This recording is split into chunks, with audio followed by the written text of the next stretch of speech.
Viewers today, November 1st. Here is your briefing, Foreign Desk.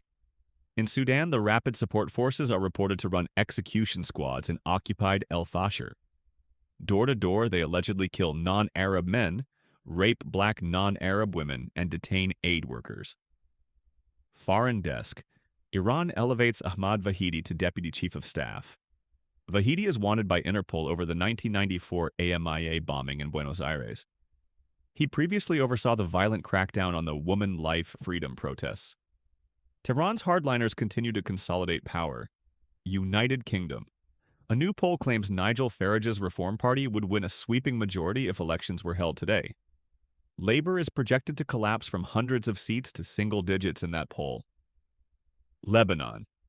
Israel shared detailed intelligence with the Lebanese army via the ceasefire supervision mechanism. The sites store hundreds, even thousands of Hezbollah rockets across ranges. Reports say the Lebanese army has not acted to dismantle them. Venezuela. Widespread GPS interference detected inside the country and offshore.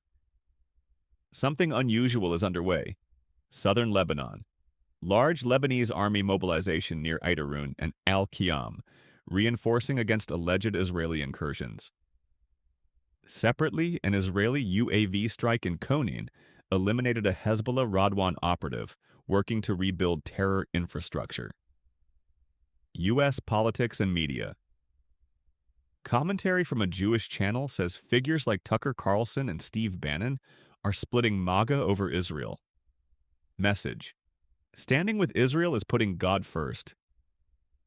Central Israel. Mevo Horon issued a suspected infiltration alert after observers spotted 3 figures. IDF forces deployed and instructed residents to shelter. Ukraine war.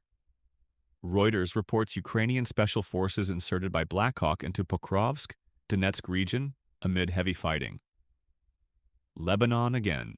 Hezbollah-aligned Al-Akbar claims Egypt warned U.S. officials that continued ambiguity on Israel's actions could collapse the deal. Cairo and Doha are said to be escalating diplomatic pressure and exploring a Gaza administration committee. United States.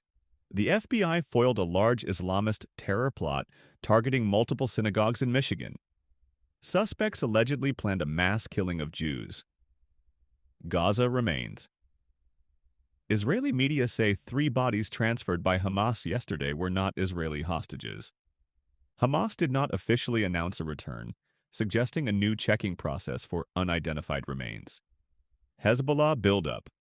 Intelligence leaks indicate a surge in anti-tank systems deliveries to Lebanon, from Iran, directly or via Syrian brokers. Analysts argue Israel should execute a decisive air campaign before any ground move. Iran again. A Russian An-124 heavy transport reportedly landed in Iran, capable of moving major military hardware. Hostages. Reports say Hamas executed elderly hostages in February 2024. Haim Perry, Yoram Metzger, and Amiram Cooper. Cooper's remains were returned this week. Mediation. Egypt is trying to broker steps with Hezbollah, a pause in Israeli strikes for 3 months. Hezbollah prisoner releases for a pullback north of the Litani. Phased surrender of Hezbollah weapons north of the Litani in exchange for Israeli withdrawals from southern points. And starting land border demarcation talks. Washington politics. A newly surfaced video shows former White House Press Secretary Karine Jean-Pierre being pressed in Congress over Biden cheap fake clips. Republicans say the White House scripted dementia-related responses. She denied recalling such moments. Deal enforcement. Analysts in Israel argue the return of partial remains is not treated as a breach, and that is the problem. Hamas has blown past the 72-hour deadline for returning all remains by October 13th. 20 days and 480 hours have passed. Jordan. Foreign Minister Ayman Safadi opposes any Western force ruling Gaza. Jordan and Egypt are preparing to train a Palestinian police force for Gaza. Central Gaza. Sources say the IDF moved east of Deir al-Balah up to the Yellow Line, under artillery cover. Separately, forces found a 15-tube rocket launcher East of the line, Saudi Arabia. Crown Prince Mohammed bin Salman reportedly says normalization with Israel will take years, not months. Iraq politics.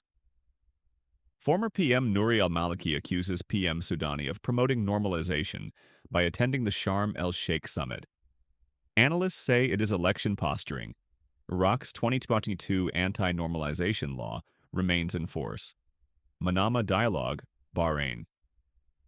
U.S. envoy Tom Barrack says Israel strikes southern Lebanon daily because Hezbollah's arsenal still threatens Israel. He warns Lebanon must disarm Hezbollah quickly, noting the militia bankroll dwarfs the Lebanese army. Turkey. Foreign Minister Hakan Fidan met Hamas leaders in Istanbul ahead of Monday's Arab Islamic FM's meeting on Gaza. He argues Turkish involvement enabled the ceasefire steps and predicts deeper Turkey-Israel economic ties if momentum holds. Humanitarian lane. The U.S. CMCC in Kiryat Gat says a U.S. drone filmed Hamas looting a humanitarian truck near northern Khan Yunis. The driver was attacked and the cargo stolen, undermining efforts that moved 600-plus trucks a day this week. U.S.-Israel military ties. The chairman of the Joint Chiefs of Staff visited Israel, held a regional assessment with the IDF chief, toured Gaza by air, and met the CMCC team. UNIFIL concerns. Northern Command officials say UNIFIL is filming IDF forces rather than the border, calling its actions suspicious and beyond mandate. Sharp protests were delivered after UNIFIL said it shot down an Israeli UAV near Kila by Metula, Washington line. Secretary of State Marco Rubio says Hamas is stealing aid and blocking the 20-point humanitarian plan. He calls Hamas the obstacle and demands they disarm and stop looting. U.S. politics again. The New York Times reports former President Barack Obama phoned New York mayoral candidate Zoran Mamdani, praised his campaign, and offered future consultation. Subscribe to Shield of Truth for clear, unfiltered updates. We report the facts and the context others skip. Stay vigilant. Stay strong.